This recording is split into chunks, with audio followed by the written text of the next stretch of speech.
Добрый день, в эфире очередной выпуск программы «Точка зрения».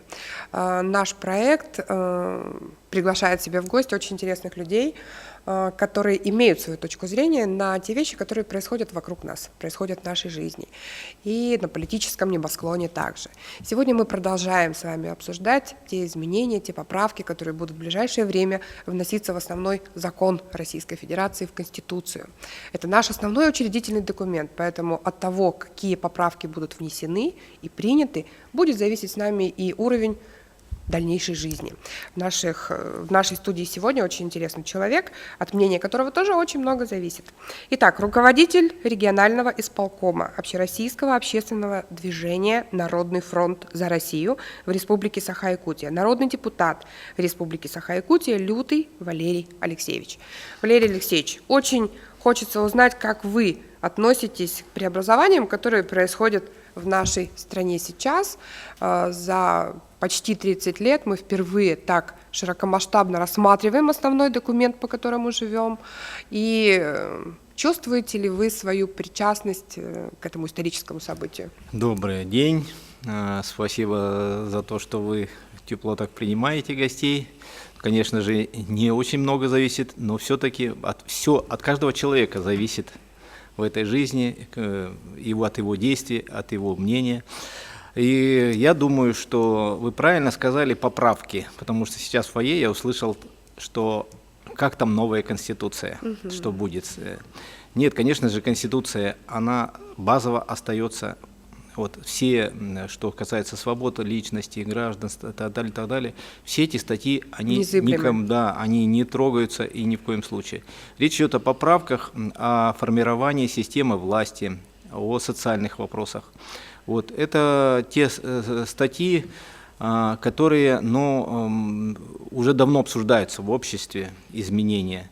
Они назрели, и вот как показатель сейчас Госдума в первом чтении приняла единогласно. Буквально даже воздержавшихся не было. Да? То есть речь идет о чем? В первую очередь, потому что все понимают, что вот сильный лидер, вот я хочу подчеркнуть, что впервые у нас делится властью. Сам является инициатором, поделиться властью с парламентом, но при этом подчеркивает, при формировании власти вы будете иметь большие полномочия, и вы берите тогда на себя и ответственность за это правительство и так далее, и жизнь, и уровень жизни людей. Вот это очень подчеркну, почему? Потому что, мне кажется, это консолидирует общество. Вот в какой-то степени, конечно же, останутся где-то другие мнения, они имеют право быть, и мы тоже, наверное, будем готовить какие-то предложения, поправки, и граждане могут это сейчас сделать. Это, наверное, это нормально. Но в целом я хочу сказать, что все направлено на консолидацию и чтобы, наверное, усиление. Вот, например, как пример хочу привести, это поправка, где правоохранительные органы будут назначаться теперь с консультацией с Советом Федерации. Да. Это значит, прозрачность будет, это будет, значит, их большая ответственность. Или такой, пример, как назначение региональных прокуроров.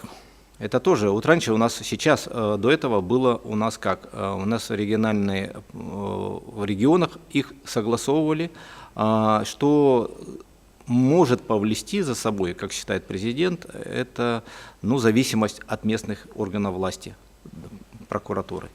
Вот. Поэтому сейчас будет изменение в том плане, что это будет после консультации с Советом Федерации, прокуроры будут назначаться в регионы. Что касается, также можно отметить усиление Конституционного суда. В каком плане?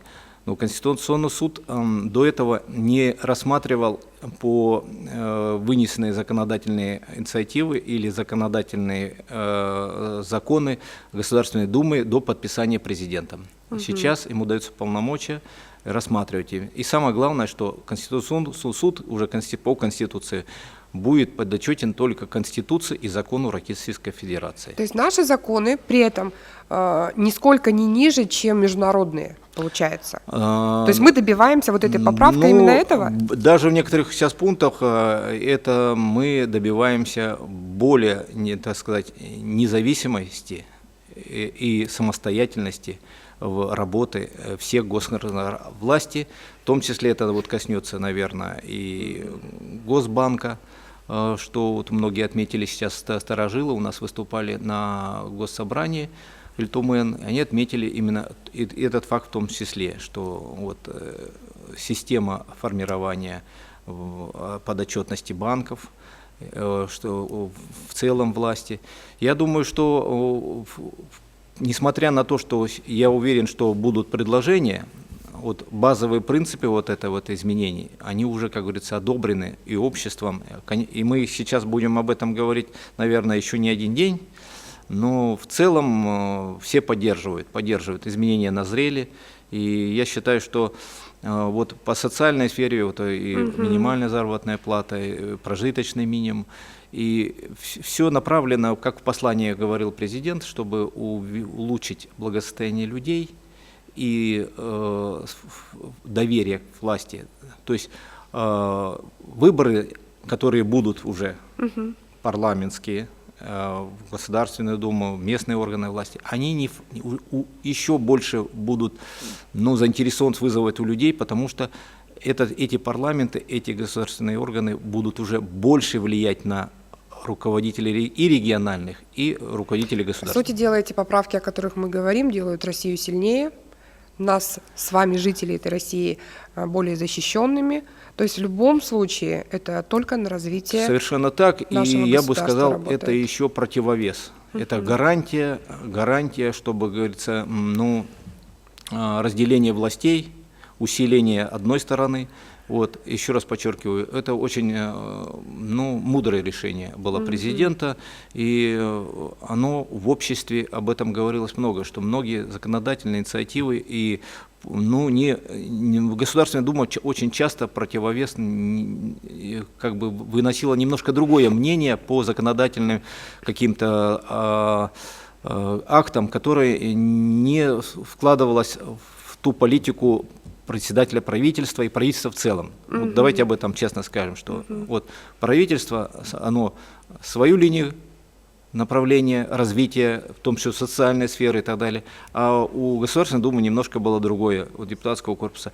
Ну и сейчас дается полномочия, как раз об этом и говорится. Валерий Алексеевич, еще один момент, да? Я так понимаю, что все изменения, все поправки, которые вносятся в Конституцию, они могут быть приняты без голосования, по идее. Де юре. Могут? Де юре, да, но тем не менее, сознательно президент пошел на то, обсуждать. чтобы соизмерить мнение, которое вносится им единолично, с мнением нас с вами и тех, кто нас сегодня смотрит. Совершенно я считаю, что это правильно. Почему? Конечно. Потому что накал, потому что очень много необоснованной критики, то есть огульной, да, и чтобы вообще не было такого, что к чему придраться, вот, полностью соблюдать демократические условия.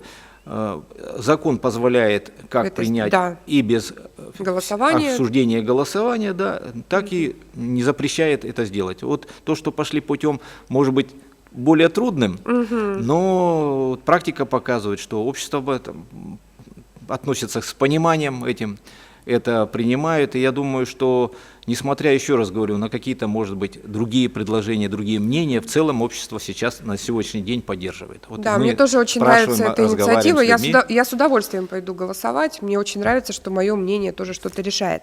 Ну и еще один момент, да, Владимир Владимирович дал нам возможность не только обсуждать те поправки, которые он вносит, которые он предлагает, но и нам с вами дает возможность внести свои предложения.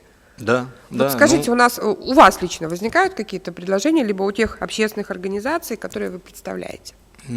Сейчас у нас еще есть 15 дней, да, и заявлять от имени общественных организаций или от кого-либо какие-то тезисы даже, наверное, еще рано, да.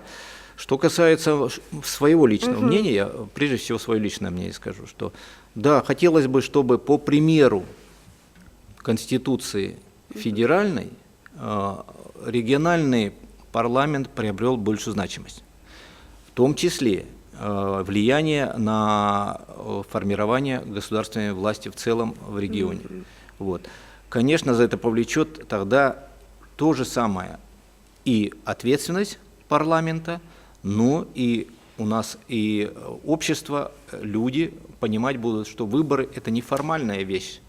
Они выбирают людей, которые реально могут влиять на правительство, влиять на какие-то работу правительства и даже на утверждение и выбор этого правительства. Отлично. То есть мы заботиться будем не только о том, чтобы наша Россия была сильной, но и Республика Саха-Якутия, которую мы с вами так любим, тоже была сильной и тоже имела определенные полномочия. Я очень рада была вас видеть, очень четко определили все параметры. Я надеюсь, что еще не раз мы встретимся в этой студии, и у вас будет возможность, как всегда, высказать свою очень интересную точку зрения. Спасибо. Спасибо.